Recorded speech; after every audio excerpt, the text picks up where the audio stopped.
Na aula de hoje de função quadrática, nós veremos zeros da função, vértices da parábola, conjunto imagem, sinais da função e crescimento e decrescimento. Zeros da função. Bom, vou partir direto de um exemplo. Determine os zeros da função de f de x igual a x² menos 2x menos 3. Para determinar os zeros da função, temos que pegar a lei de formação dessa função, que é x² menos 2x menos 3, e igualar a zero. E determinar quem é x' e x duas linhas, ou seja, quem são as raízes. Então, nós temos que x' mais x duas linhas, estou determinando por soma e produto, como nós já vimos em aulas passadas. Nós sabemos que é menos b sobre a. Menos b sobre a é menos 2 sobre a, que é 1. Então, nós temos que a soma das duas raízes tem que ser igual a 2. E o produto, nós sabemos que x' vezes x duas linhas tem que ser igual a c sobre a. C é menos 3, sobre a que é 1, então dá o próprio menos 3. E aí nós vamos ver dois números que somados dê 2. 1 mais 1, 0 mais 2,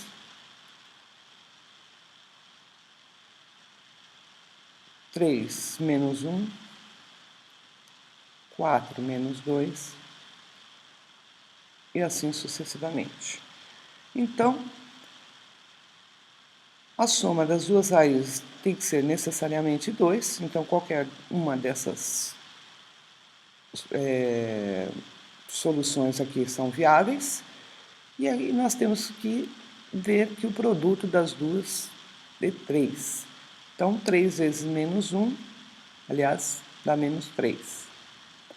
Então, as raízes são 3 e menos 1. Então, nós temos aqui que x'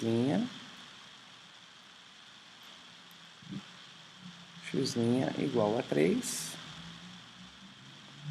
e x duas linhas igual a menos 1.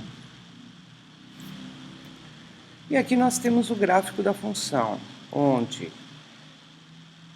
a linha do gráfico passa pelo eixo x no ponto menos 1 e 3. Então, o zero da função pode ser determinado através das raízes e também através de uma observação pelo gráfico, onde nós veremos, aqui vamos procurar onde a linha do gráfico intercepta aqui o eixo x. Então, no caso, menos 1 e 3. E aqui temos mais dois exemplos para determinar o zero da função. Então, letra A, f de x igual a x² menos 4. Igualamos a zero. Então, f de x é igual a x² menos 4. Podemos falar que x² menos 4 é igual a zero. X² é igual a 4. X, então, é igual a raiz de 4, que é igual a mais ou menos 2. Temos, então, duas raízes aqui. Então, zeros da função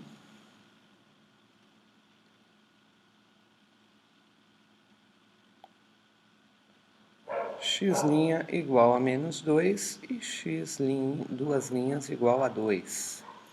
E a b podemos determinar apenas por observação do gráfico.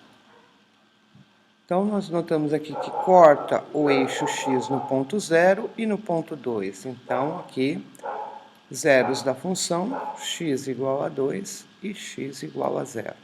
Vértice da parábola. Então, para nós descobrirmos o vértice da parábola, que é, no caso desse gráfico, esse ponto de mínimo, nós usaremos duas fórmulas, a do x do vértice e a do y do vértice.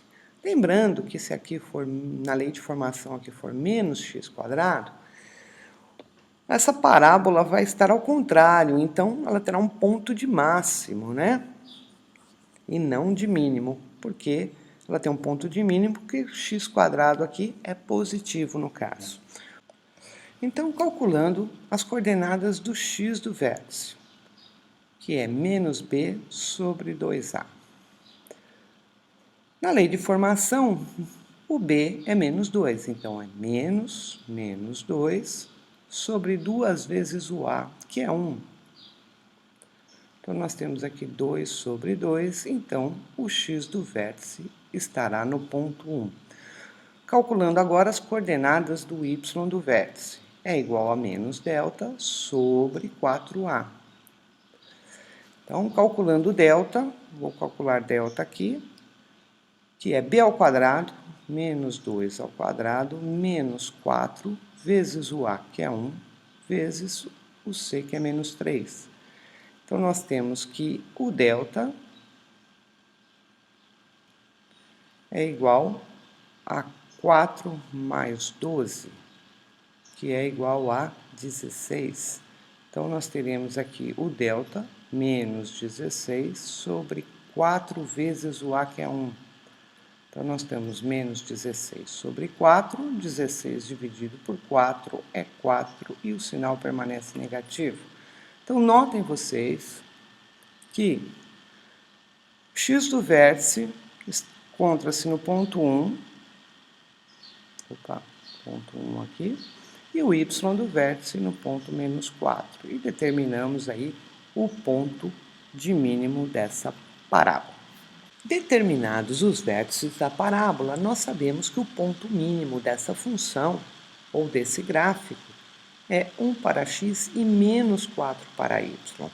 Então, ao observarmos o gráfico, nós notamos que os pontos desse gráfico têm valores de y maiores do que menos 4.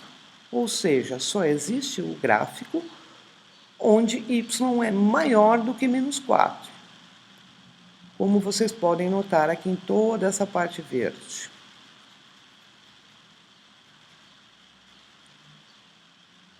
Então, todos esses pontos de x têm um y correspondente, que correspondem à imagem dessa função. Então, podemos afirmar que o conjunto imagem da função, entre parênteses, é igual a um conjunto de pontos de y que pertence aos números reais, tal que esses números de y têm que ser maior ou igual a menos 4. Crescimento e decrescimento da função. Então, nós temos aqui a lei de formação da função quadrática e temos o gráfico dessa função. Nós podemos observar pelo gráfico que a função é decrescente, ou seja, ela vem decrescendo nesse sentido até onde x é menor que 1. Então, aqui ela é decrescente. E ela é crescente em valores onde x é maior do que 1. Por que x não é igual a 1? Porque nesse ponto, no vértice, no x do vértice, a função não é crescente e nem decrescente. Estudo do sinal da função quadrática. Estudar o sinal de uma função significa determinar para quais valores de x ela é positiva e onde a função é maior que zero, ou negativa quando a função é menor que zero, ou ela pode ser também exatamente igual a zero. Então, para realizar o estudo do sinal, basta observar a linha do gráfico em relação ao eixo x. Então, nós temos aqui o eixo x e a linha do gráfico está acima do eixo x, onde? Aqui e aqui. Então, se ela está acima do eixo x, ela é positiva.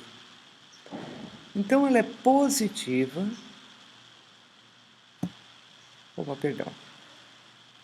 Positiva. Para que valores de x? Para x menor do que menos 7/3 e para x maior, para valores de x maior do que menos 1, que corresponde a toda essa parte aqui. Né? E onde essa função será negativa? Será negativa para valores de x cuja linha do gráfico se encontra abaixo do eixo x. Então, ela será negativa para x quando ele for menor do que menos 1 e quando o x for maior do que menos 7/3.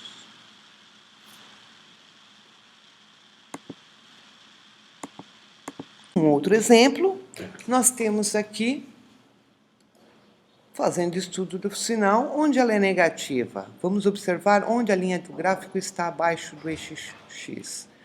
Nesses valores de x e também para esses valores de x. Então, a função aqui ela é negativa